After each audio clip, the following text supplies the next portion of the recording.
Bonjour à toutes, bonjour à tous, bonjour Chantal, Bonjour André. bonjour Abid, notre metteur en ondes, pour ce nouveau numéro de Jeux de scène. L'émission de Radio Soleil consacrée à l'actualité du spectacle vivant en général et du théâtre en particulier. Alors, à l'affiche aujourd'hui, je vous parlerai de la reprise au théâtre de la ville du Songe d'une nuit d'été de Shakespeare dans la mise en scène de De Marcy-Motta. Le Suicidé, d'après Nikolai Hermann, dans la mise en scène de Stéphane Varupen, que j'ai vu à la Comédie Française, salle Richelieu. Eden, c'est d'après Martin Eden de Jack London. C'est au théâtre de Montreuil et c'est Alice Zénitaire qui met cela en scène. Le Soulier de satin, de Paul Claudel, dans la mise en scène d'Éric Ruff, toujours dans la salle Richelieu de la Comédie Française. Et puis, c'était comment quand j'étais dans ton ventre? C'est au théâtre de Belleville. C'est un texte et une mise en scène de Lou Attias et Jeanne Kleinman. Les 4 poids cardinaux sont 3, le nord et le sud. Et donc c'est un texte de Andrés Labarca et Lola Etiève. Et je l'ai vu au théâtre Sylvia Montfort. Alors, le songe d'une nuit d'été pour rêver. Oui, alors quand je suis arrivé dans la salle, je me suis dit, mais je ne l'ai pas vu. Et non, je ne l'avais pas vu, malgré le succès que ça a eu l'année dernière, et c'est pour ça que c'est repris. Parce que, bon, évidemment, hein, quand on voit des songes d'une d'été, ils se ressemblent un peu tous. Mais là, il y a quand même des petites différences. Par exemple, De Marcy-Motta a choisi de mettre en 3 le... Comment il s'appelle? Le Puck. Puck, voilà. Donc Puck, il y a 3 Puck, mais qui n'en font qu'un. Et puis, il y a... alors, j'ai bien aimé cette... Alors, bon, on sait ce que c'est que le songe d'été. À la fois, c'est une réflexion sur la société, puisqu'on a 3 niveaux. On a la Grèce antique, on va avoir les dieux, hein, et puis on va avoir, je dirais, les simples gens qui font du théâtre. Et c'est aussi une réflexion donc du théâtre dans le théâtre, et ça, j'ai trouvé que c'était très bien fait aussi ici. Et puis, il y a donc ça se passe avec, évidemment, des contrariétés sur l'amour, puisque ceux qui s'aiment ne peuvent pas s'aimer à cause de la société, mais on va, Puck justement, sous les ordres, va leur donner, changer, mais ils se trompent. Et ce qui fait qu'au lieu de rétablir les choses, ça va les empirer d'une façon épouvantable. Et ceux qui s'aimaient ne vont plus s'aimer, ceux qui ne s'aimaient pas vont s'aimer, etc. Et puis, bon, comment ça va se terminer, je ne vous le dis pas. Alors, moi, il n'y a rien de... Alors, la traduction est intéressante aussi. Hein. Elle est assez vive, assez bon, à la fois poétique et puis pratique, un petit peu comme ce théâtre de Shakespeare qui mélange les registres, qui mélange un petit côté romantique d'un côté, puis au contraire un côté burlesque de l'autre. Bon, ça c'est tout à fait shakespearien. Et on va avoir également cette scénographie magnifique, ces arbres, cette forêt qui bouge. Et il y a vraiment, ici on voit que le théâtre a été bien refait, il y a vraiment des moyens pour articuler tous ces troncs d'arbres qui vont passer d'un endroit à un autre, etc. Avec aussi des jeux de lumière, on voit disparaître les personnages de la scène complètement, comme s'ils étaient complètement, je sais pas, on les voit plus, quoi, tout d'un coup ils sont évaporés. Bon, donc une belle mise en scène, et je trouve, voilà, c'est un peu ce qu'on attend quand on lit le Songe d'été, c'est ça qu'on pense qu'on devrait avoir. Chantal.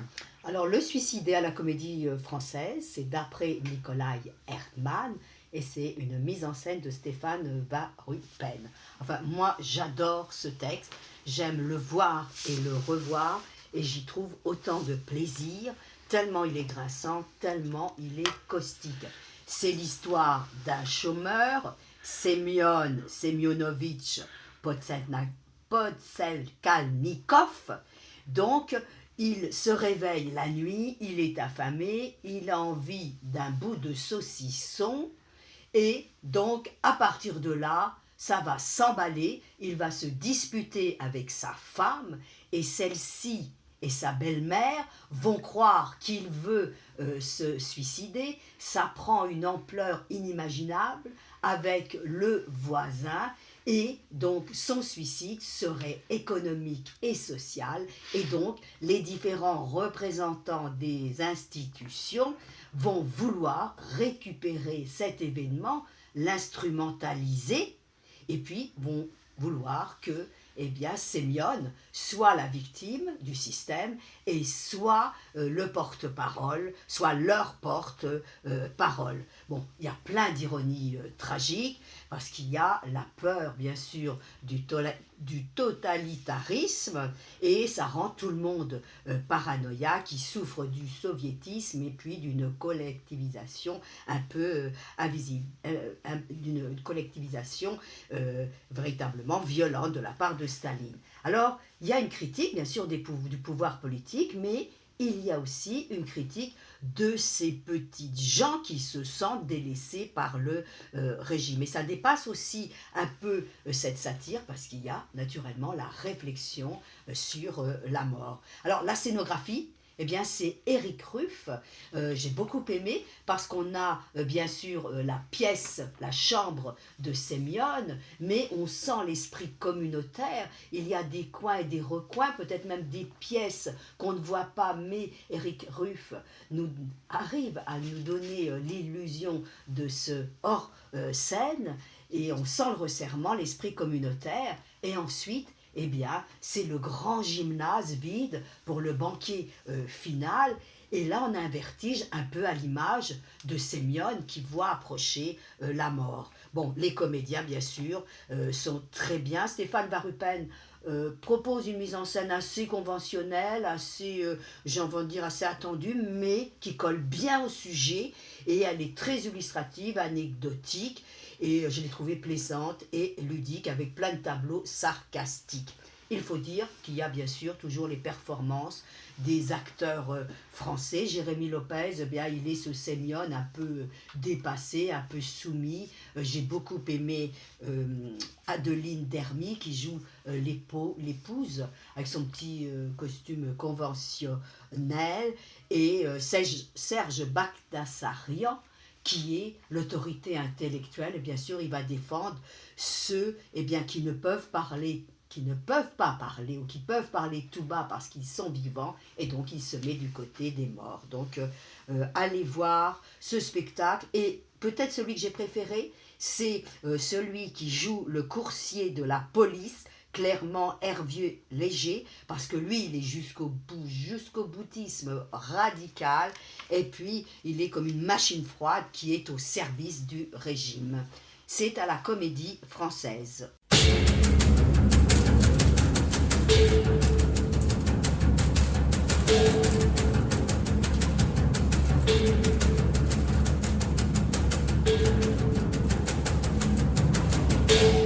Éden. Alors, Éden, E-D et accent grave, N-E. Alors que Martin Eden de Jack London, c'est sans E. J'ai pas lu Martin Eden de Jack London, mais apparemment c'est assez proche sa datation est assez proche, dans la mesure où Jack London, alors on ne sait pas si c'est plus ou moins autobiographique, enfin bon, il raconte comment son personnage va transcender son milieu social.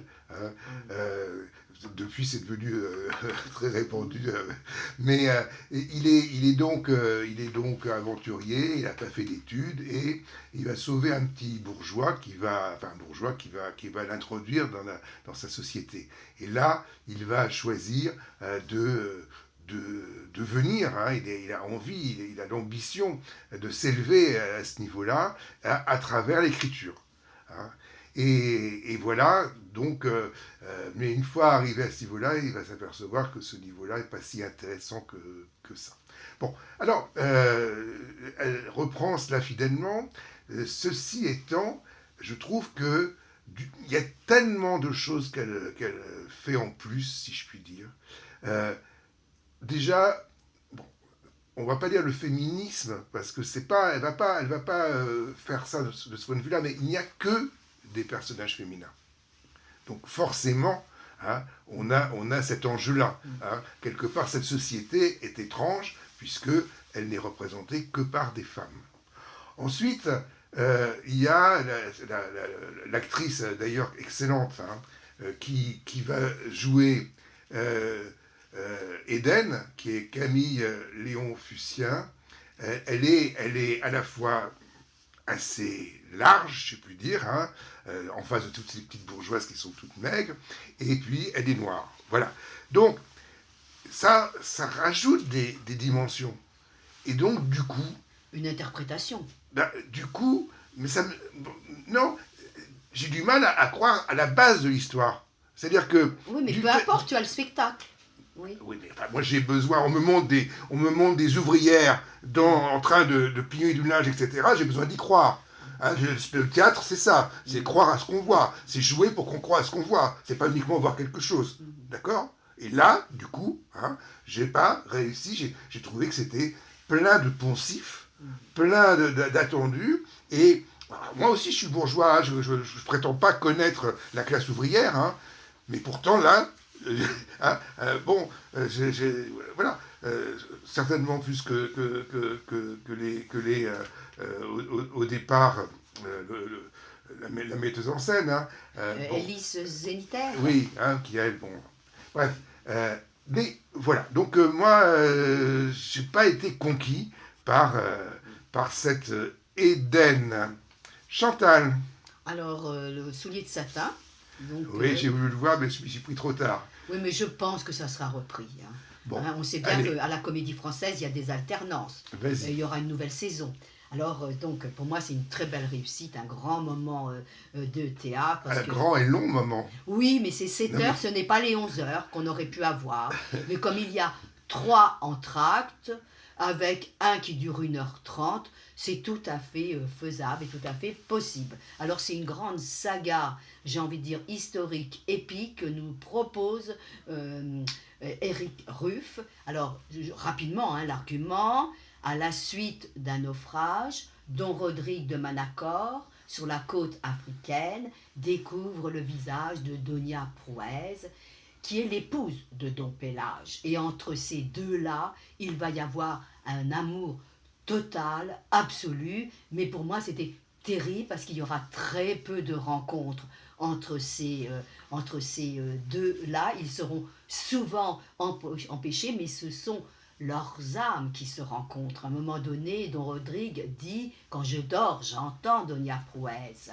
Et Donia Prouez, eh bien, elle dit « Votre âme a réussi à venir jusqu'à moi ». Donc, amour empêché. Puis il y a un objet dramatique très puissant, les lettres, dont une qui ne viendra à son destinataire que 10 ans après. Alors, je ne parle pas de tous les amours secondaires, ni de tous les autres personnages, mais il y a 2 annonciateurs, Serge Bagdasarian et puis Florence Viala, qui nous rendent le propos très clair, avec humour. Et Claudel disait que cette pièce, eh bien, elle a un air incohérent, improvisé, avec des réussites de temps en temps, mais lui, Éric Ruff, il propose véritablement quelque chose de nerveux, quelque chose de, j'ai envie de très incarné, on va de surprise en surprise, il y a une tension. Alors, moi, je croyais, parce que Éric Ruff, il propose de grands décors, hein, c'est un scénographe.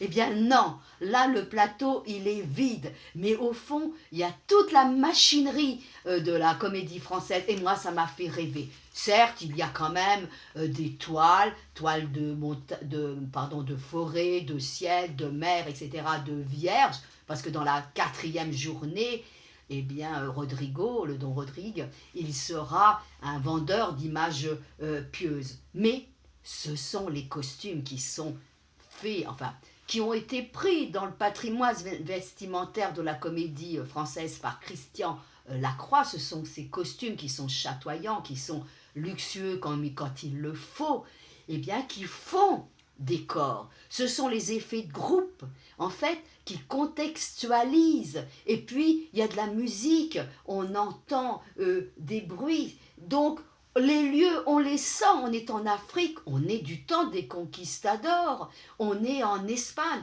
Ça se déroule sur 30 ans. Et tous les comédiens, tous, ils sont fougueux, ils sont brillants. Alors, jamais on ne s'ennuie. Laurent Stocker, c'est lui qui va être un peu le comique de situation, avec son costume bouffonnant rouge. Il fait un Don Balthazar dont on se souviendra, c'est Marina Hans.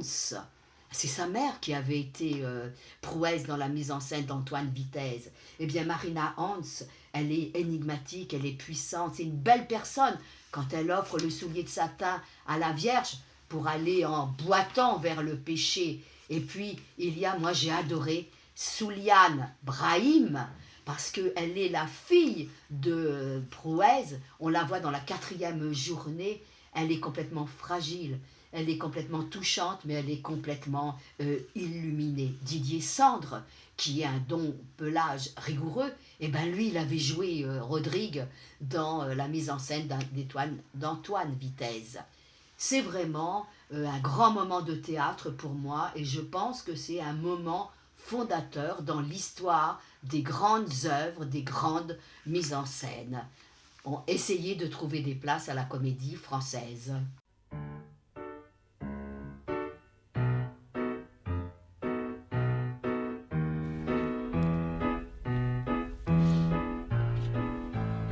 C'était comment quand j'étais dans ton ventre? Oui, je crois que le titre, c'est pas ce qu'il y a de mieux dans ce spectacle. Mais donc c'est au théâtre de Belleville et on va avoir 6 personnages sur scène. Et, donc on va vite comprendre qu'il s'agit du thème de l'adoption. Vu des deux côtés, vu du côté des adoptants et vu du côté des adoptés. Et c'était construit à partir de témoignages qui ont été recueillis. Et on sent très vite justement que c'est pas artificiel, que c'est pas quelque chose comme ça avec des partis pris, c'est bien, c'est pas bien, non pas du tout. Ce sont des cas particuliers, et donc ce qui fait l'unité, c'est une sorte d'association, d'association comme on voit sur Internet maintenant, d'adopter, quoi. Et alors, moi j'ai été très sensible à ce spectacle, parce que d'abord, il est très bien joué. Il est très bien mis en scène, sans chichi. La scénographie, elle paraît comme ça, quelques chaises, etc. Mais finalement, eh bien, avec ça, on va pouvoir reconstituer peut-être un moment dans un cimetière ou autre. Bon, bref, c'est très bien fait. Et surtout, il y a ces différents cas qui sont intéressants parce que, voilà. Donc déjà, quand on est enfant, le problème des parents n'est pas évident. Alors, ça peut être un prétexte que l'adoption pour se retourner contre ses parents. C'est pas du tout dit ça dans la pièce, mais ce que je veux dire, c'est que ça nous montre bien que c'est pas, enfin, que c'est pas biologique. C'est pas pour nous dire ah oui, il y a les vrais parents et pas les non. C'est beaucoup plus intelligent que ça. C'est la parentalité. Et la parentalité, elle est justement, évidemment, différente pour chaque parent et différente aussi dans le cas de l'adoption. Donc cette relation parent-enfant, je trouve que d'une façon, ce qui est très intéressant dans cette pièce, c'est qu'elle va justement intéresser tous les parents et tous les enfants indépendamment du problème de l'adoption. Parce que justement, c'est ça que ça nous montre. Donc vraiment, un très bon spectacle. Il faut vous dépêcher parce qu'il n'y a plus que 2 ou 3 dates. C'est le lundi, le mardi et le dimanche, au théâtre de Belleville. Chantal, on termine par des points cardinaux qui seraient plus 4. Oui, voilà, donc les 4 points cardinaux sont 3, le nord et le sud. Le titre est bien Le choisi. nord, c'est le sud, c'est pareil. Le nord et le sud. Oui, le nord et le sud sont C'est ensemble. EST. Le nord et le sud, non. Non, non, non, non, c'est le nord et le nord, le sud. Ah bon. Voilà. Bon, bref. Bon, on a mis au point les 4 points cardinaux. J'ai pas vu la pièce, vas-y Chantal. Donc, c'est un genre de spectacle qui aurait pu être très fort, qui aurait dû être très fort s'il avait été plus dense et plus rempli pour moi. Il est très séduisant dans sa forme, dans l'atmosphère, dans son sujet. Bonillo vient dans la maison d'enfance de sa mère. Et donc, sur le plan scénographique, on va avoir une vraie maison sur scène. Mais c'est une maison qui est affaissée en sa moitié. C'est une maison qui a un mur bancal. C'est une maison qui nous donne une forte impression de déséquilibre, avec un encombrement maximal d'objets, des livres, etc. Tout ce qu'on peut trouver dans une maison. Alors, il y a ce Bonillo qui est devant la porte et qui vient avec un jerrycan rouge. A-t-il brûlé sa maison? Voilà que apparaît un deuxième personnage qui tombe de l'étage. On ne voit que la moitié de son corps. Qui est-il, ce personnage? Est-ce qu'il est un fantôme? Est-ce qu'il est le double du premier homme? On ne sait pas. En tout cas, j'ai beaucoup aimé la manière chorégraphique avec laquelle il se déplace dans cette maison tout à fait étrange, tout à fait bizarre. Il va d'un mur à l'autre, il glisse sur l'escalier, il est allongé par terre et il semble en déséquilibre, il va d'un côté et de l'autre, bras et jambes écartés, rigides. Il ne semble pas avoir de conscience, il semble être mécanique. Tout cela est d'une inquiétante étrangeté. Donc c'est cette intrusion de l'étrange dans son décor ultra concret avec tellement de choses qui est intéressant. Les rideaux volent, des bouts de tapisserie tombent, les livres des étagères, on entend au loin un chien qui aboie. Il y a Bonillo qui va essayer d'utiliser la raison pour modifier le comportement de l'homme que j'appelle l'homme 2. Donc tout cela est extrêmement bizarre, mais moi j'aurais voulu un carambolage un peu plus décalé entre le tout, entre le texte, entre les images et peut-être un rythme beaucoup plus soutenu. C'est pas le carré Sylvia Montfort. On fait des erreurs aujourd'hui. C'est le théâtre Sylvia Montfort. Alors, avant de récapituler, je voudrais signaler la reprise d'un spectacle que j'ai particulièrement aimé. J'avais signalé comme parmi ceux que j'ai préférés en 2024. C'était... La maison de poupée. Mais à quel théâtre Toi, tu l'as vu au Théâtre des Amandiers. Et c'est repris en ce moment au Théâtre du Rond-Point des Champs-Élysées. Voilà. Et donc, on vous a parlé, Chantal, à l'instant. Alors, les 4 points cardinaux sont 3, le Nord, le Sud, d'Andrés Labarca et Lola Etiève. C'est une scénographie de Justine Bougerolles au théâtre Sylvia Montfort. Alors, je vous ai parlé de C'était comment quand j'étais dans ton ventre. C'était au théâtre de Belleville. Le soulier de satin de Paul Claudel, mise en scène d'Éric Ruff, comédie française. Je crois savoir que la comédie française met, 50 places de dernier moment pour ce spectacle.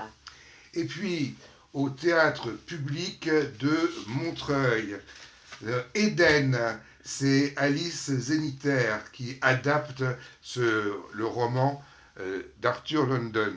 Le suicidé d'après Nikolai Erdmann dans une mise en scène de Stéphane Varupen à la Comédie Française aussi. Et puis reprise du magnifique Songe d'une nuit d'été au théâtre de la Ville dans la mise en scène de Marcy Motin. Voilà. Et nous, on se retrouve la semaine prochaine pour de nouvelles aventures théâtrales, dramatiques. Au revoir.